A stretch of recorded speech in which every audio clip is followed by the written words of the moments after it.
चंद्रमा के साथ हो तो आपका पड़ोसी आध्यात्मिक ऊर्जा से युक्त होगा, सुंदर, भाषा युक्त, ज्ञान विज्ञान और आपकी सहायता के लिए सदैव तत्पर रहे।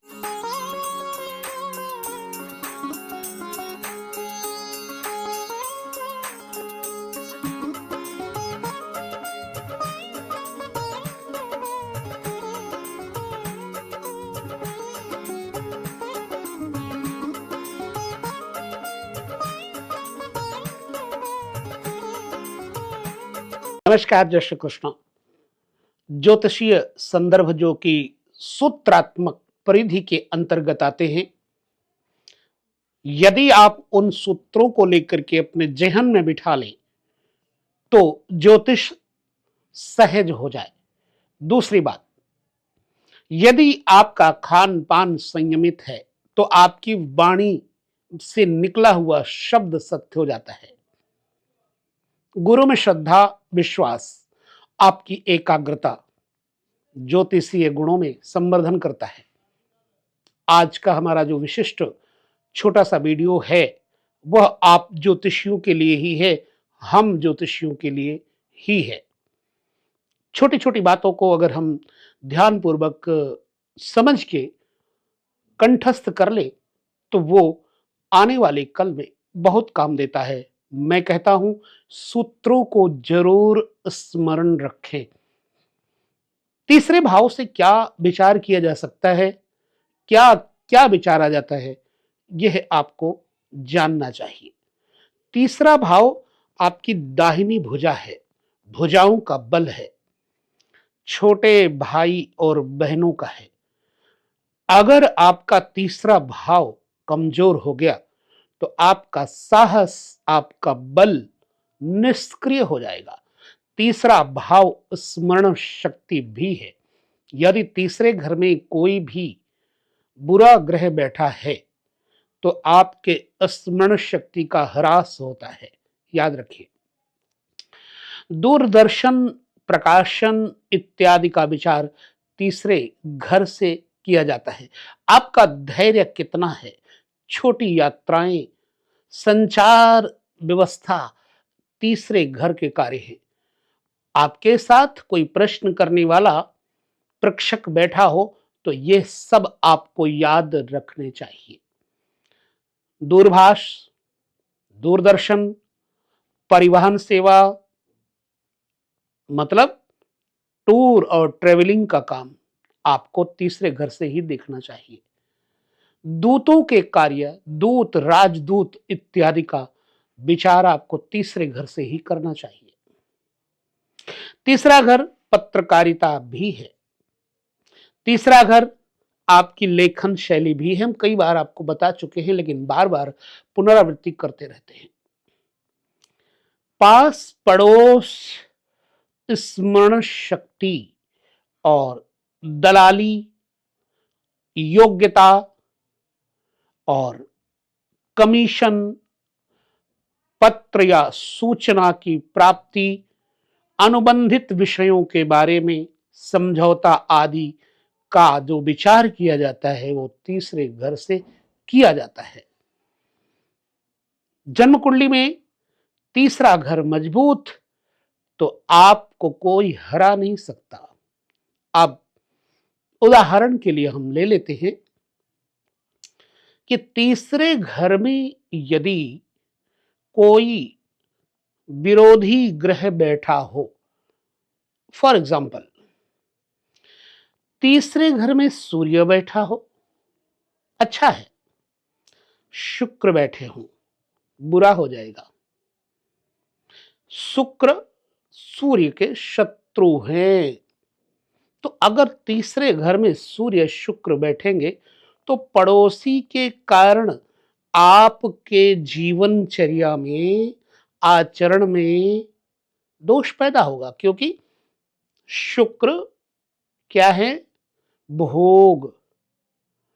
तो तीसरे घर में यदि शुक्र बैठा है तो आपके पड़ोसी देखने में सुंदर होंगे, लेकिन चूंकि यह स्त्री संज्ञक है इसलिए जब तीसरे घर में शुक्र बैठे हैं तो अगर आपका पड़ोसी के साथ कोई कनेक्शन हो गया मान लो, क्योंकि शुक्र तीसरे घर में है और सूर्य भी वहां बैठा है, आपने अपने पड़ोसी किसी महिला को गलत इरादे से चारित्रिक दोष के कारण भी आपको परेशानियों का कारण बन जाता है।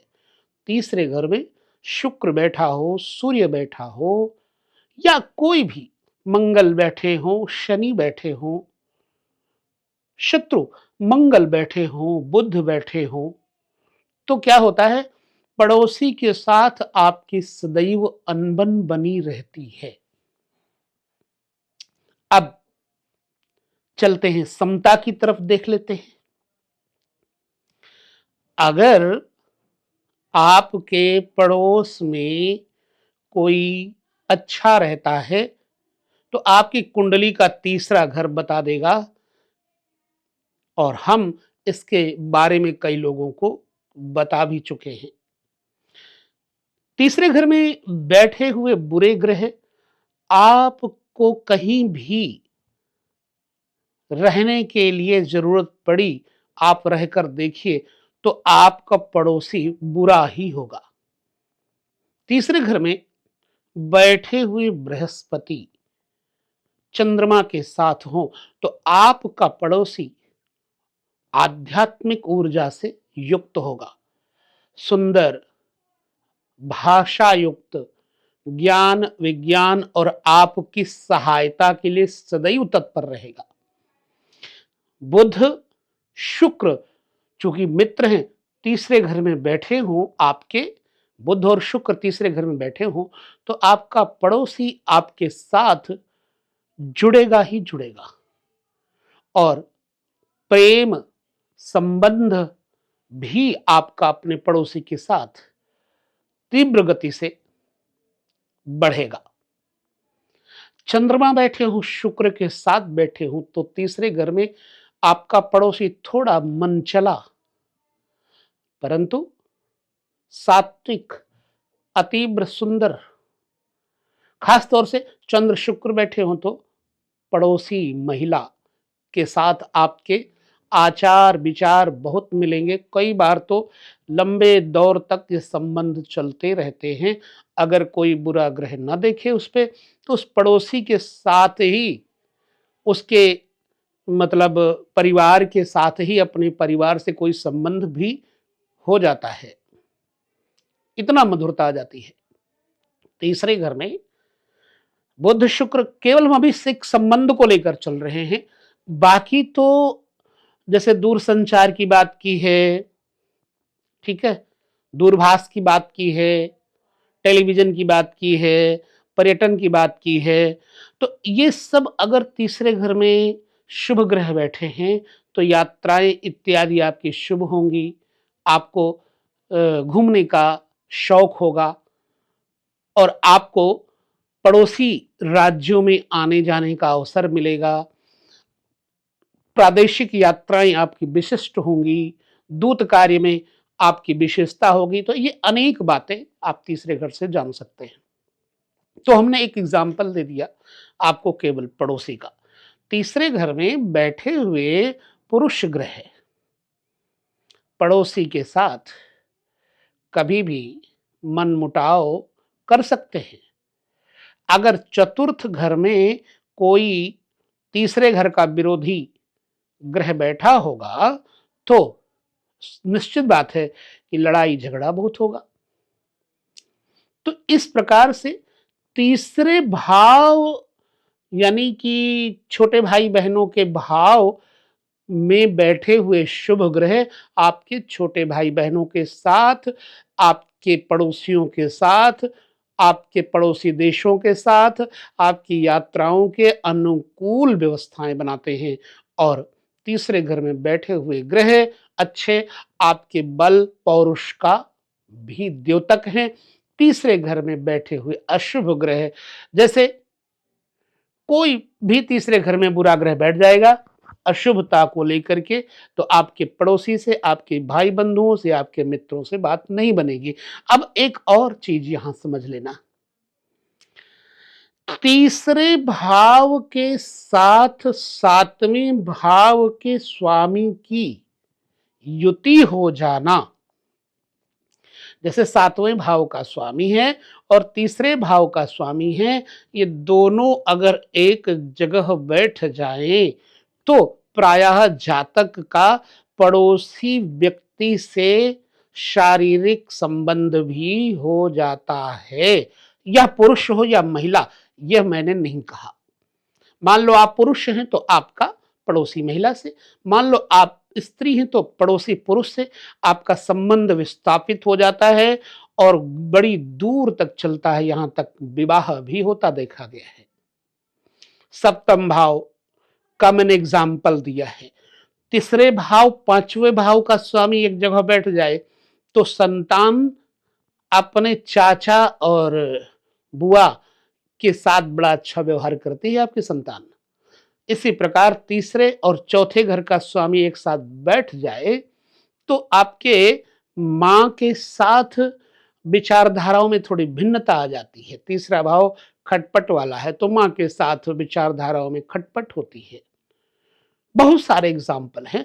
तो हमने सूत्रात्मक बात की थी कि कैसे समझें तीसरे भाव के साथ नाइन्थ भाव का स्वामी बैठ जाना, मतलब आपके अच्छे साधु संत महात्माओं के साथ, न्याय शास्त्रियों के साथ, उच्च कोटि के शास्त्रज्ञों एवं ऑफिसरों के साथ आपके संबंध होंगे।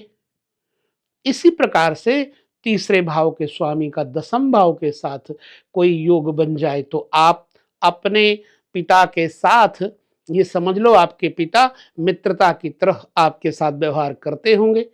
ठीक तीसरे घर और 11वें घर की युति अगर होती है तो आपके बड़े भाई ऑफिसर्स, बड़े वाले आपसे ऊंचे स्तर के व्यापारी आपके मित्र की तरह रहते हैं, व्यवहार अच्छा करते हैं और आपके हर कार्य में सुख दुख में सहायता देते हैं। परंतु तीसरे घर का और 12वें घर का स्वामी एक साथ बैठना जातक को मतलबी मित्रों से, मतलबी पड़ोसियों से सामना करवाता है। लग्न और तीसरे भाव का स्वामी बैठने का मतलब एक साथ कि भाई बंधुओं से बड़ा स्नेह और प्रेम रहता है। तो ये रही सूत्रों की बात। तो कभी भी किसी कुंडली को देखें तो आपको कुछ पॉइंट्स नोट रखने हैं, जरूरी है। श्रद्धा, विश्वास, सत्यता, पवित्रता, खान पान, संयम, साधना, ये सब आपके पास होना चाहिए। तो आपका ज्ञान बढ़ेगा, ऊर्जा बढ़ेगी और आपको पता लग जाएगा कि इस व्यक्ति की कुंडली में ये ग्रह बैठे हैं तो ये व्यक्ति इस प्रकार के स्वभाव वाला है। तो कैसा है पड़ोसी आपका, कैसी है दोस्ती आपकी, कैसे हैं भाई बंधु आपके, कैसे हैं मित्र आपके, और कैसी है आप में शक्ति स्फुरना, ये सब बातें जानने के लिए आपको तीसरे घर से संबंधित और चर्चा में लेकर हम अगले वीडियोज में चलेंगे। यहां विराम लेंगे। नमस्कार, जय श्री कृष्ण।